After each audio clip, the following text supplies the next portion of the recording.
Ao principio tratábase de trucos sinxelos, como aqueles en que o mago é capaz de facer desaparecer unha moeda que alguén aguanta moi forte na súa man e esta aparece na man do mago cando dá uns golpiños coa vara máxica.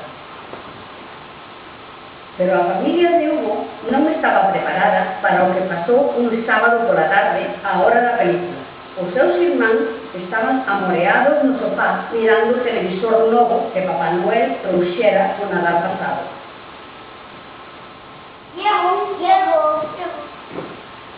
A avoa estaba sentada nunha butaca e cosía os seus lentes tan gordos que se lle aguantaban na punta do nariz. A nai e o pai estaban sentados no sofá pequeno.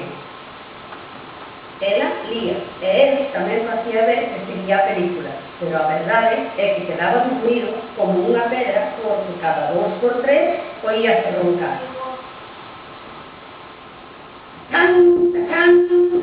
Cantaba Hugo entrando no comedor coa súa chiqueta de estrelas de porcelina, camiñando majestuoso como un príncipe, mentres movía as mans por riba da cabeza como se fosen 2 muiños.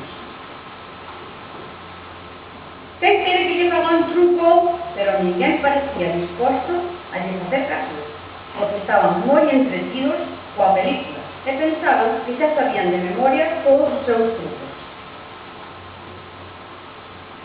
Por iso quedaron coa boca aberta cando Hugo cubriu a tele coa súa saba mágica e, ao destapada, todo o mundo descubriu con sorpresa que a fixera desaparecer.